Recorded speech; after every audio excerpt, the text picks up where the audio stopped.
Je vous ai récemment parlé de l'armée de grenouilles élevée par un utilisateur de TikTok. Eh bien, Dame Nature est capable de choses encore plus effrayantes et d'autant plus intrigantes qu'il s'agit de phénomènes naturels.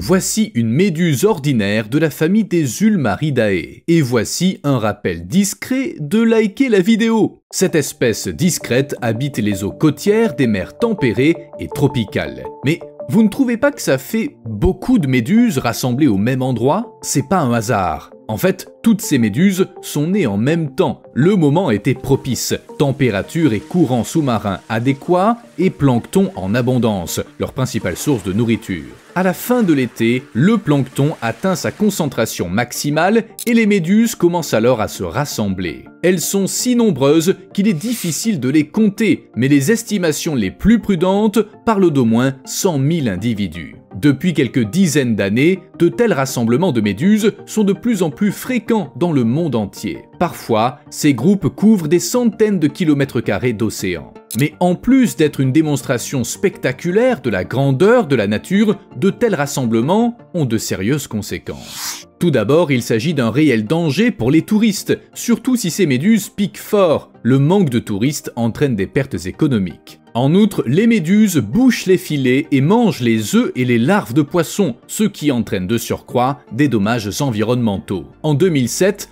un énorme essaim de méduses a pratiquement décimé une ferme d'élevage de saumon en Irlande du Nord. Ça affecte même l'extraction de diamants et les centrales nucléaires. Cette abondance de méduses provoque l'engorgement des canalisations et l'arrêt des machines. C'est pas surprenant, dans un groupe dense, il peut y avoir plusieurs méduses par mètre cube d'eau, et dans les cas extrêmes, il peut même y avoir plus de méduses que d'eau, ce qui constitue une véritable catastrophe. Il arrive souvent que des méduses causent des pannes électriques, même si on n'en entend jamais parler. La première panne connue s'est produite en Australie en 1937 lorsque des méduses ont obstrué les tuyaux de refroidissement d'une centrale électrique au charbon. Un incident similaire survenu en 1999 a entraîné une panne qui a touché 40 millions de personnes aux Philippines. En 2005 et 2013, des méduses ont obstrué les tuyaux d'arrivée d'eau d'une centrale nucléaire en Suède, entraînant l'arrêt de l'un des réacteurs qui fournissait 10% de l'électricité du pays. En 2022, des méduses ont été observées en masse dans la mer Méditerranée, non loin de la ville portuaire de Haïfa, dans le nord d'Israël. L'eau était envahie de petites taches blanches. Le groupe de méduses s'étendait sous la surface sur des centaines de mètres.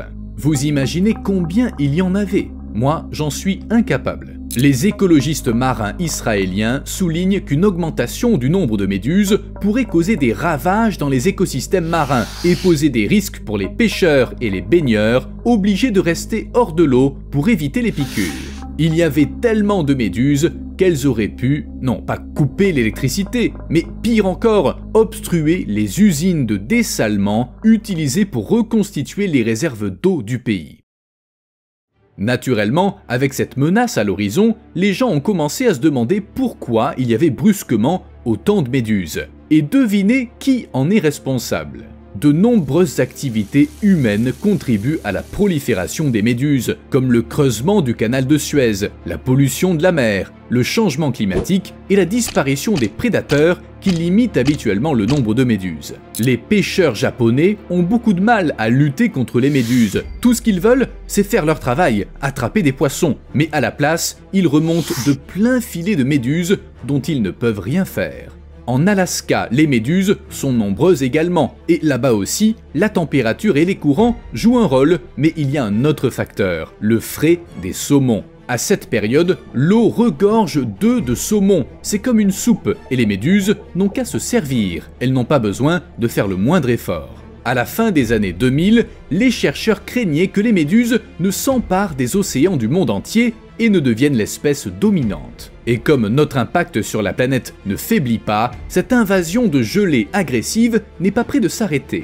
Notre seul espoir, c'est les tortues de mer. C'est grâce à elles que nos océans ne sont pas composés à 90% de méduses. Prenons l'exemple de la tortue luth. Elle se nourrit essentiellement de méduses et elle ingurgite environ 16 000 calories par jour. Ça fait beaucoup de méduses, et on peut être redevable aux tortues de maintenir leur nombre sous contrôle. Voici une roussette des palmiers africaine, une chauve-souris qui vit et se reproduit en Afrique. Sa saison des amours s'étend d'avril à juin et les petits naissent en février-mars. Parfois, les femelles retardent leur grossesse jusqu'en octobre, puis elles se synchronisent pour mettre bas à peu près au même moment. Pourquoi ? Personne ne le sait. En octobre, elles affluent dans le parc national de Kasanka en Zambie et les chercheurs ignorent pourquoi. En tout cas, c'est impressionnant. Chaque année, ces chauves-souris envahissent le parc, jusqu'à atteindre leur nombre maximal en novembre, mais en janvier, elles disparaissent. En plus de se demander pourquoi elles font ça, les chercheurs tentent de déterminer leur nombre exact dans le parc de Kasanka. Le problème, c'est qu'il y en a énormément et qu'elles volent très vite. Il semble impossible de les compter. Les estimations visuelles varient énormément, de 1 à 10 millions. Heureusement, la technologie moderne est là. Une IA a été créée pour s'attaquer à la tâche.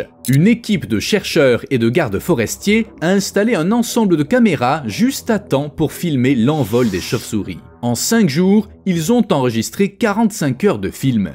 Mais bon courage pour regarder l'intégralité du film et compter les chauves-souris ainsi. L'IA a accompli en seulement 50 heures une tâche qui aurait pris plus de 13 ans à un être humain. Et encore, à condition que ça ne l'ait pas rendu fou. Ainsi, les chercheurs ont pu déterminer que 987 114 chauves-souris étaient passés devant les caméras. Quant à ça, on croirait voir des gens plongés dans des souris jusqu'à la poitrine, comme dans une bande-annonce du jeu A Plague Tale. Mais non, il s'agit en fait d'un tas de grenouilles si nombreuses qu'on pourrait en remplir des sacs à main nue. Mais c'est quoi ce délire? D'où peut provenir une telle quantité de grenouilles? On a trouvé l'endroit. Dans la ville de Longyan, dans le sud de la Chine, on élève des milliers de grenouilles dans de grands bassins. Ces grenouilles constituent l'ingrédient principal d'un plat très populaire en Chine, en Malaisie et en Thaïlande. De tels élevages peuvent héberger jusqu'à 15 000 grenouilles et il y a beaucoup de fermes de ce type dans les environs. Dans certaines provinces, il y a environ 1000 élevages, soit un total de 70 millions de grenouilles. C'est incroyable, mais il existe des endroits sur Terre où l'on trouve de véritables hordes de grenouilles. 70 millions! Si ces grenouilles étaient des êtres humains, elles seraient plus nombreuses que l'ensemble de la population du Royaume-Uni.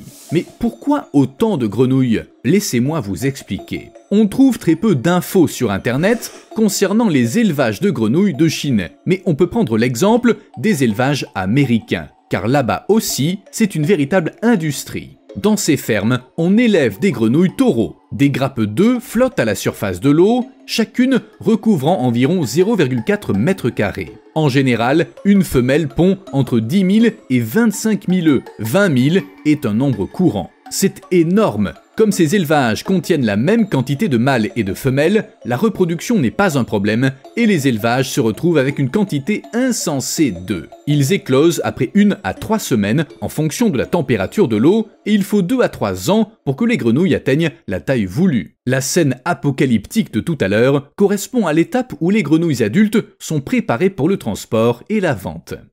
Ces petites taches sombres dans l'eau sont en fait des requins de 2 mètres de long. Ces photos et vidéos aériennes ont capturé une scène incroyable. 10 000 requins bordés migrant le long des côtes de Palm Beach en Floride. Mais malgré leur nombre, ils ne sont pas dangereux. Cela dit, ils sont très proches du rivage. Mieux vaut ne pas jeter de pierres dans l'eau car on toucherait un requin à coup sûr. Les requins migrent périodiquement, ce qui est tout à fait naturel. Mais en général, ils préfèrent rester à l'écart des humains, comme la plupart des animaux sauvages. Les requins migrent au printemps. Ils longent les côtes de Géorgie et des Carolines, où les femelles mettent bas et ils s'accouplent en été. Ensuite, une fois leur nombre encore plus important, ils retournent en Floride. Tout ça parce que la température baisse. Enfin, quand on fait un tour sur la plage et qu'on constate que les eaux peu profondes grouillent de requins, comme un récipient rempli de grenouilles, on a autre chose en tête que les changements saisonniers. Personnellement, ma réaction serait la suivante. Oh mon Dieu, des requins! En raison de la migration des requins, l'accès aux plages de Floride a été interdit, de même que la baignade. Attendez une minute, j'ai pas dit que ces requins n'étaient pas dangereux? En fait, des attaques se produisent parfois le long de la côte de Floride, mais elles sont rarement fatales. En général, ces requins se méfient des humains et ils essaient de garder leur distance. Seuls les jeunes approchent parfois les humains et c'est plutôt par curiosité. Ils se demandent ce qui est en train de nager devant eux. Évidemment, c'est pas une raison pour aller nager dans des eaux peu profondes infestées de requins, d'autant plus que les requins s'y rendent pour s'accoupler. Vous savez le plus intéressant, ces requins sont pas les seuls à aimer former des groupes. Les requins marteaux à licorne se rassemblent autour de l'arche de Darwin dans les Galapagos à la saison des amours. Au milieu du groupe se trouvent les femelles, tandis que les mâles doivent se frayer un chemin au milieu d'une foule de jeunes requins. C'est comme un défi pour remporter le droit de poursuivre sa lignée. Étrangement, les requins marteaux à licorne semblent toujours se rassembler en grands groupes, même si parfois on ne sait pas très bien pourquoi. Contrairement à la plupart des autres espèces de requins, ceux-ci sont très sociaux. Ils se rassemblent par centaines, pour une raison inconnue. Ils sont difficiles à étudier car ils parcourent de longues distances, ils se déplacent constamment et ils restent dans les profondeurs. Seuls ces lieux de rassemblement offrent aux chercheurs une rare opportunité d'observer ces requins de près et de mieux comprendre leur comportement. Prenons par exemple cette photo de requin en eau peu profonde. On suppose qu'il se reposait après avoir chassé. Et que pensez-vous de ça ? Des centaines de requins marteaux se rassemblent autour d'un ancien volcan dans l'océan Pacifique, comme attirés par des signaux secrets provenant du fond de l'océan. Les chercheurs ignorent toujours pourquoi tant de requins traversent les océans et se rassemblent au même endroit chaque année. Ils le font, c'est tout ce qu'on sait. Chaque été, depuis une dizaine d'années, un grand groupe de requins marteaux femelles se rassemble autour de 2 atolls de Polynésie française. Les chercheurs ont quelques théories, mais aucune d'entre elles n'est vraiment convaincante. C'est comme si ces requins avaient leur propre tradition et célébration, dont le sens nous échappe. Les malouines constituent le premier habitat de l'albatros à sourcils noirs. Elles accueillent 70% de la population mondiale, soit quelques 500 000 couples. Les chercheurs les comptent par couple, car les albatros y viennent pour se reproduire. Ils arrivent généralement en septembre et ils repartent à la fin du mois d'avril. Leur nid, réutilisé année après année, est une solide colonne de 50 cm de haut, faite de boue et de guano, parfois mélangée à d'autres matériaux. L'albatros à sourcils noirs ne pond qu'un seul œuf et une fois éclos, les jeunes volent vers le nord, jusqu'au sud du Brésil. Ils ne reviennent se reproduire dans leur colonie qu'après 7 à 10 ans. Ils peuvent se le permettre car les albatros sont connus pour leur longévité, plus de 50 ans. Malgré ça, il y a en permanence des quantités d'oiseaux sur les malouines. La plus grande colonie d'albatros à sourcils noirs du monde, située sur l'île Steeple-Jason, a été recensée pour la première fois en décembre 1987. Des photos aériennes à haute altitude ont permis d'estimer que la colonie couvrait 31,8 hectares. Il y avait entre 196 600 et 232 700 nids dans la zone, dont 153 200 à 178 400 étaient occupés par des couples reproducteurs pendant la saison d'éclosion. Ça ne date pas d'hier, mais la population d'albatros n'a pas beaucoup diminué, et de tels groupes n'ont pas que des avantages. Sur les îles où nichent les albatros à sourcils noirs, il n'y a jamais eu de prédateurs comme les chats ou les rats, de sorte que les oiseaux y prospèrent. Mais regardez l'atoll Midway, il n'a aucun lien avec les îles Malouines, mais des albatros de Laysan y nichent. Ils viennent s'accoupler, pondre des œufs et attendre l'éclosion de leurs petits. Tout allait bien jusqu'en 2015, lorsque des bénévoles ont commencé à remarquer des blessures sanglantes sur les oiseaux. Elles avaient été causées par des souris qui rongeaient la peau, les muscles et la graisse des oiseaux. La plupart des blessures se trouvaient sur le cou, le dos et parfois sous les ailes. En effet, des souris avaient été introduites sur l'atoll pendant la Seconde Guerre mondiale, mais sans conséquence jusqu'alors. Puis un jour, quelque chose a changé. Quoi ? Les chercheurs l'ignorent. Les oiseaux meurent de leurs nombreuses blessures, en particulier les albatros, qui ont tendance à rester immobiles. La perturbation de leur zone de nidification pourrait être catastrophique pour les albatros de Laysan. 70% des individus pourraient disparaître. Et il y a d'autres nouvelles inquiétantes. Il y a quelques années, une maladie mystérieuse a été découverte dans les malouines qui décimait les oisillons. Ils présentaient tous les mêmes symptômes: suintement oculaire, gonflement autour du bec et difficulté à lever la tête. Après l'apparition des symptômes, les oisillons mouraient en quelques jours. les chercheurs ont découvert qu'il s'agissait d'une infection, mais ils n'en savent pas plus. La forte densité de population entraîne une propagation très rapide. Je vous fais pas un dessin.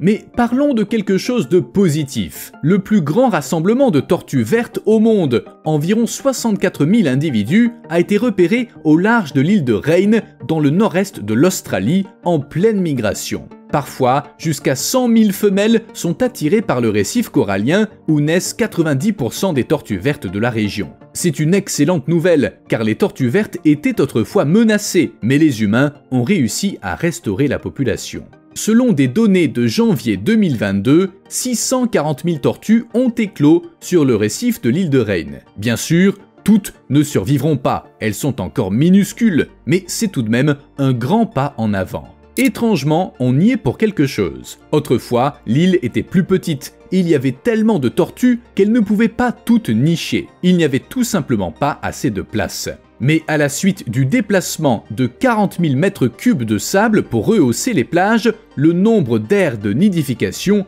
a doublé. 35 000 mètres cubes de plage ont été reprofilés. On a même installé 1750 mètres de clôture pour empêcher les tortues de tomber des falaises et de se blesser. Les humains ont fait beaucoup d'efforts, et si les tortues le pouvaient, elles nous remercieraient certainement. Avant de partir, n'oubliez pas de laisser un like.